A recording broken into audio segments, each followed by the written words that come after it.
Bom dia, ouvintes da Rádio Assunção Cearense. Bom dia, internautas do blog do Edson Silva.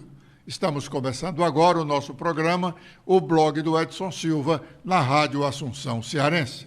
No dia em que é anunciada na Assembleia Legislativa Cearense a instalação da CPI da Coelce, que foi ontem, para investigar a má qualidade dos serviços da empresa prestados aos consumidores cearenses, o governo do estado do Ceará renova um contrato com a Companhia Energética do Ceará, Coelce, e eu estou lendo aqui o documento oficial do governo do estado, que diz: Coelce, concessionária federal de serviços públicos de energia elétrica no estado do Ceará, inscrita no CNPJ, dá lá o número, e no CGF também dá o número, neste ato, no ato da assinatura do contrato, digo eu, neste ato, representada pelo seu estatuto social, por seus representantes infraassinados, doravante denominados contratada, aditando pela quarta vez o contrato de compra de energia regulada sob o número 071/2020, celebrado em 5 de agosto de 2020, fazendo constar que o atual ciclo de vigência corresponde ao período de 5 de agosto de 2023 a 4 de agosto de 2024. A propósito, ontem mesmo foi publicado no Diário Oficial do Estado o ato de instalação da CPI, Comissão Parlamentar de Inquérito, para investigar os trabalhos da Coelce, devendo, a partir da publicação, ou no caso, a partir de hoje, nos próximos 3 dias, os representantes das diversas bancadas parlamentares na Assembleia indicarem os seus representantes para integrarem a CPI. Ao todo, a Comissão Parlamentar de Inquérito terá 9 integrantes titulares e 3 suplentes, distribuídos de acordo com o tamanho das bancadas ou blocos parlamentares. Se dentro do prazo de 3 dias os nomes não forem indicados, o presidente da Assembleia, respeitando a representação partidária, ele mesmo fará a indicação dos deputados para integrarem a CPI. De antemão, afirmamos: essa CPI, que já deu muito o que falar, resultará em nada, até pelo fato de ser questionada a sua competência, pois o Sistema Energético Nacional atende à legislação federal, portanto, sem ingerência da legislação estadual. O deputado Fernando Santana deve ser o presidente da CPI da Coelce. Ele, ontem, foi a principal voz de anúncio da criação da tal Comissão Parlamentar de Inquérito. Vamos ouvi-lo. De comunicar às senhoras deputadas e deputados que encontra-se sobre a mesa o parecer da Procuradoria desta Casa sobre o nosso pedido, o nosso requerimento, que foi de autoria deste deputado, mas com todas as deputadas e deputados deste parlamento assinaram, sobre a CPI com a Enel. E nós precisamos, primeiro, dar conhecimento a vocês do parecer, uma vez a qual, depois de lido esse parecer nesta Casa, esse parecer irá também ser publicado no Diário Oficial, para que, posteriormente, os membros de cada partido possam serem indicados. Então, eu vou fazer a leitura aqui resumida do parecer e depois enviar para Vossas Excelências, para que tomem conhecimento do conteúdo do parecer total e que vocês possam articular aí os membros dos partidos, bem como ler o despacho do presidente, deputado Evandro Leitão. Desse modo, parece-nos claro que a temática da fiscalização do adimplemento de contrato da empresa concessionária no estado do Ceará, que afeta milhares de consumidores cearenses, é matéria feita à competência material da Assembleia, na medida em que a função fiscalizatória é intrínseca à atividade do Poder Legislativo, visando garantir a qualidade de vida da população, especialmente tratando-se de serviço essencial, bem como a defesa dos direitos dos usuários. Nesta ordem de ideias... Que ontem mesmo foi publicado tudo isso que ele está lendo e mais alguma coisa. Foi publicado no Diário Oficial. Portanto, as bancadas, os líderes de bancadas têm, a partir de agora, 3 dias para indicarem os seus representantes para atuarem na CPI. Atenção, o governo do estado do Ceará está comprando alimentos e serviços de ornamentação a uma mesma empresa, a Torteria Serviços de Alimentação Limitada, conforme a homologação de um pregão eletrônico acontecido na esfera da administração pública estadual.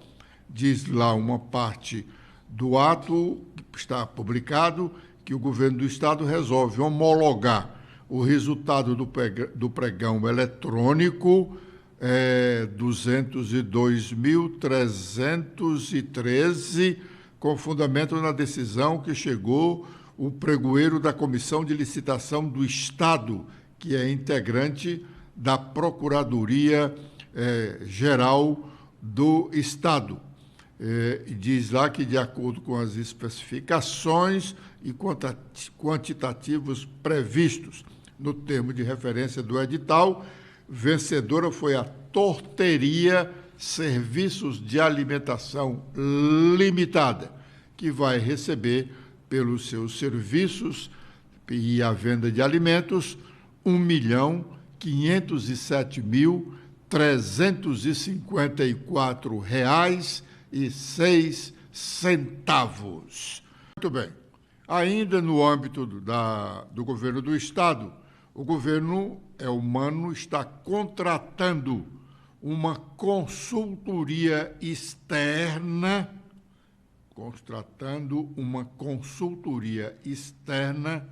por $1.399.000. Por $1.389.000. Tem lá a publicação que foi uma licitação pública internacional. E a Secretaria da Casa Civil, em cumprimento e tal, homologa a proposta técnica financeira da licitação pública internacional, que é de interesse da Secretaria da Cidade, cujo objetivo é a licitação pública internacional para consultoria de apoio técnico à implementação do programa Águas do Sertão. Consultoria de apoio à UGP. CP, comunicado aos licitantes do resultado da licitação que foi ganha pelo consórcio GTEC/IGIP. Foi vencedor do valor de $1.389.754. Já está homologado. Vamos só aguardar, então, a elaboração desse contrato. Um fato novo na esfera estadual é que o DETRAN quer mudar a sua frota de veículos para carros elétricos. E, para isso, foi baixada uma portaria do superintendente do DETRAN, criando a comissão especial, que ele nomeou os servidores para compor essa comissão especial, do grupo de estudo, o qual visa aferir a viabilidade técnica e econômica para a utilização de carros elétricos por este Departamento Estadual de Trânsito do Estado do Ceará. É uma boa notícia, né? Boa notícia. Muito bem. O Congresso Nacional vai criar 2 fundos especiais para as regiões Sul e Sudeste, a exemplo dos que tem para o Norte e o Nordeste. O registro da criação desses fundos está na coluna política do jornal O Estado de São Paulo, em sua edição de hoje. Stephanie. Olá, Edson. Olá, internautas do blog do Edson Silva. O Estadão já defende frente pelo protagonismo de Sul e Sudeste, empunhada em entrevista ao Estadão pelo governador de Minas Gerais, Romeu Zema, esquentou nos bastidores do Congresso Nacional a discussão em torno de uma PEC que visa criar fundos constitucionais de financiamento para as 2 regiões.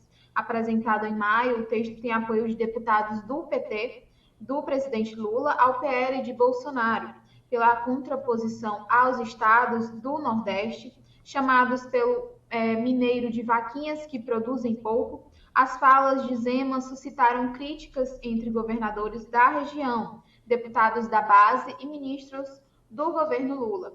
O ministro da Justiça, Flávio Dino, afirmou que o mineiro atenta contra a Constituição e, por isso, é traidor da pátria. O líder do PT na Câmara, o deputado Zeca Dirceu, apoia a proposta e não pretende retirar sua assinatura, mas ele avalia que as falas de Zema atrapalham e muito a tramitação do texto. Para o parlamentar, o governador mineiro fez declarações absurdas, cheias de preconceito e prepotência. A deputada Zanarta, do PL, afirma que as declarações de Zema, a despeito das críticas, ajudaram a pautar a discussão no país. Não é para fazer oposição ao Nordeste, mas para defender os nossos interesses, argumentou. A senadora Elisiane Gama, que é relatora da Comissão Parlamentar Mista de Inquérito, que investiga os atos de vandalismos no dia 8 de janeiro ocorridos em Brasília, quando foram violentadas as sedes do Poder Legislativo, do Poder Executivo e do Poder Judiciário. Ela quer uma acariação entre o ex-ministro Anderson Torres, que prestou depoimento ontem, e o representante da Polícia Militar de Brasília, pelo fato de suas declarações, as declarações de ambos, à Comissão Parlamentar Mista de Inquérito, terem sido conflitantes sobre um mesmo tema. Vamos ouvi-la. Numa primeira rodada, eu estou pedindo a acariação entre o Almada e também o Almada, que ele era superintendente da Polícia Federal na Bahia, e também o Anderson Torres. Eu acho que é muito importante que haja essa cariação. Essa reunião foi um dos pontos centrais, inclusive, da tentativa de impedimento do resultado eleitoral, quer dizer, você direcionando o resultado eleitoral. E depois que saiu o resultado eleitoral, nós tivemos outras empreitadas que foram as empreitadas mais voltadas para o questionamento do resultado das eleições. O noticiário nacional crítico da notícia de que o depoimento do ex-ministro Anderson Torres ontem chegou a frustrar a base do governo do presidente Lula, pela sua tranquilidade e pelas respostas que ele deu a alguns temas que os governistas esperavam fosse mais provocante ou mais motivadores a outros questionamentos com relação à posição do ex-presidente Bolsonaro. O deputado Danilo Forte conseguiu aprovar o seu parecer sobre a Lei de Diretrizes Orçamentárias, uma questão que não interessava ao governo Lula neste momento em que está sendo elaborada a proposta orçamentária para o ano de 2024. Na verdade, esta proposta de lei de diretrizes orçamentárias, como nós já comentamos aqui, deveria ter sido aprovada em julho passado, antes do recesso de meio de ano do Congresso Nacional. Assim diz a Constituição da República. E por que ela diz isso? Exatamente porque a Lei de Diretrizes Orçamentárias, como o nome já está dizendo, é o norte para a elaboração da Lei Orçamentária Anual. E a Lei Orçamentária Anual, o governo pressupõe-se que ele não tem condições de elaborar essa proposta de lei orçamentária, que deve chegar ao Congresso até outubro, para ser votada até dezembro, já que ela entra em vigor, a lei orçamentária anual entra em vigor no dia 1º do ano novo. Então, a lei de diretrizes orçamentárias deveria ter sido aprovada em julho. Não foi. Ainda está sendo discutida. E esse parecer do deputado cearense Danilo Forte, que foi aprovado ontem, não agrada ao governo, porque conflita com a história do arcabouço fiscal. Mas vamos ouvir o que disse o deputado Danilo Forte. Havia um entendimento anterior, que ainda foi baseado no procedimento que foi tomado durante o período da pandemia, que a gente poderia iniciar o trabalho da LDO votando, só poderia iniciar o trabalho da LDO votando o relatório preliminar. O que é desfeito, inclusive, pela norma que rege a Comissão Mista de Orçamento de 2006. Então, diante do entendimento prioritário da Comissão de Orçamento, a gente poderá dar início aos trabalhos da LDO com a aprovação do plano de trabalho e, posteriormente, a aprovação tanto do preliminar e, finalmente, do relatório definitivo. Por quê? Porque nós estamos diante de uma situação diferenciada. O arcabouço fiscal é que vai determinar o comportamento fiscal e o orçamento do país para o ano 2024. O arcabouço fiscal foi votado na Câmara e foi modificado no Senado.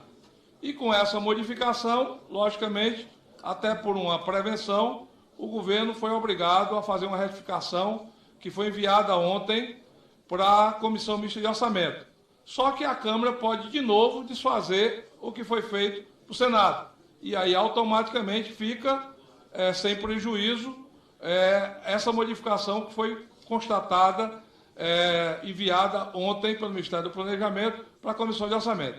Então, diante dos fatos e da incerteza ainda de qual é, de fato, o tamanho fiscal que nós vamos trabalhar para o orçamento de 2024, então a gente decidiu, né, e foi aprovado agora por unanimidade no Colégio de Líderes, aprovar um plano de trabalho que a gente possa começar as audiências públicas, inclusive a primeira audiência pública será com a ministra do Planejamento, a ministra Simone Tebet, e posteriormente, inclusive, fazendo as audiências tanto temáticas nas comissões da Casa, como também as regionais, visitando a todas as regiões do país, né? Inclusive já sob uma orientação também que foi tirado de algumas prioridades com relação a alguns estados a devem ser visitados, outros, posteriormente, a gente pode, inclusive, também inseri-los dentro do cronograma.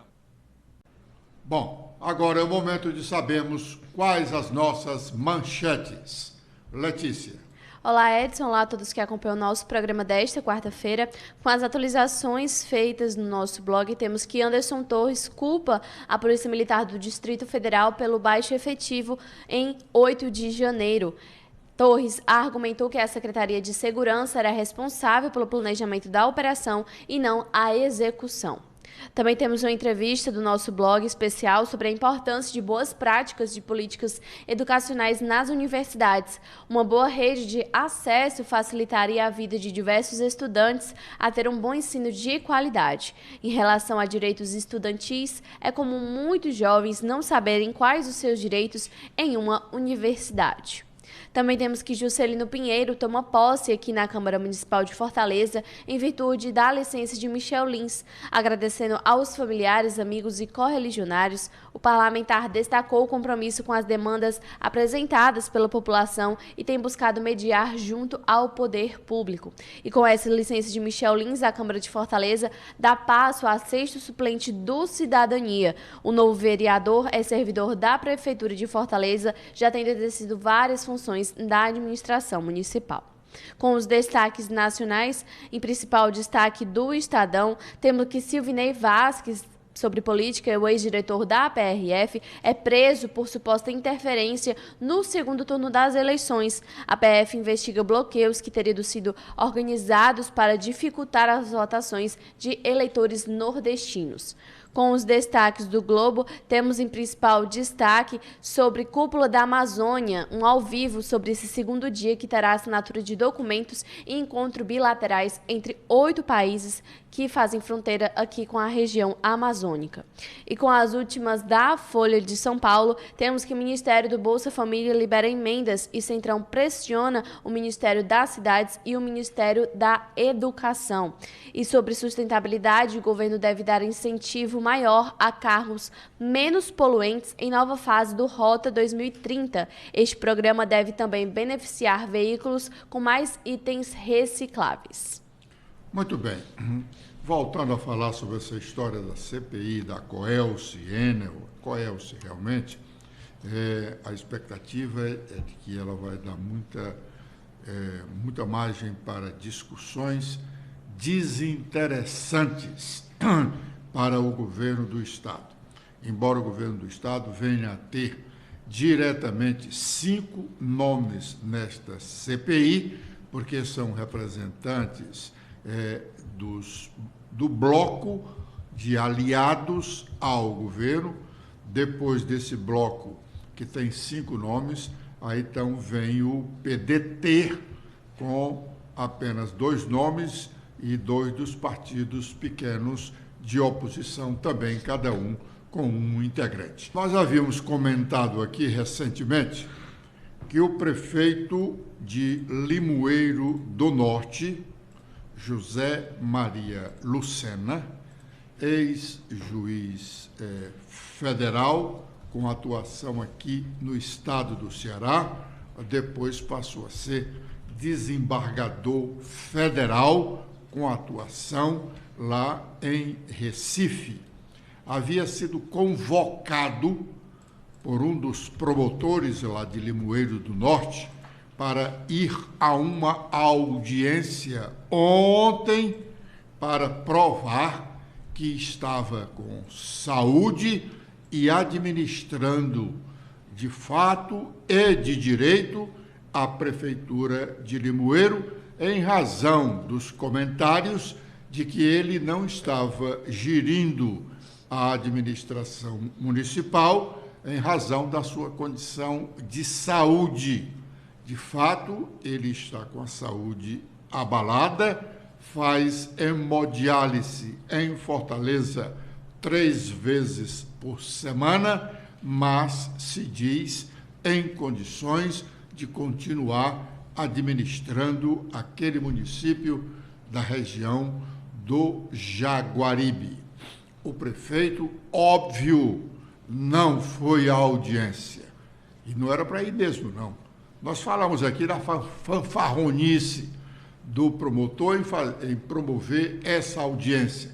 Ele, promotor, se quisesse realmente comprovar que o prefeito não tem condições físicas de saúde para continuar trabalhando, consequentemente, administrando a Prefeitura de Limoeiro do Norte, ele tem na legislação brasileira o remédio jurídico para essa situação. Se não recorreu ao Tribunal de Justiça, através da Procuradoria de Justiça do Estado, para que o prefeito fosse à Justiça comprovar sua condição de administrar, sua condição de saúde, para continuar à frente do município de Limoeiro do Norte, não havia outra saída para o promotor.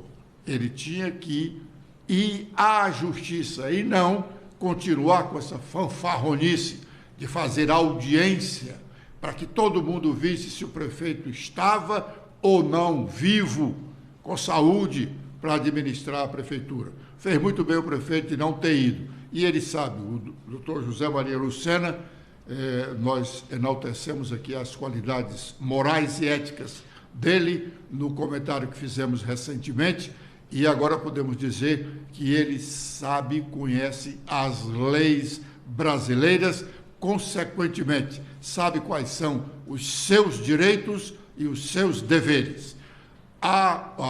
O Ministério Público Estadual é que deveria estar atento para tomar providências e evitar essas festas que promotores, não são todos, que promotores fazem pelo interior do estado do Ceará. Agradecendo a honrosa audiência dos ouvintes da Rádio Assunção Cearense e dos internautas do blog do Edson Silva, nós estamos encerrando o nosso programa de hoje, prometendo, com a proteção de Deus, estar de volta amanhã, às 11h45. Letícia.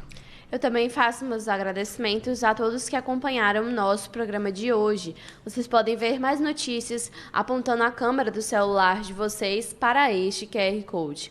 Espero revê-los no nosso programa de amanhã. Até lá!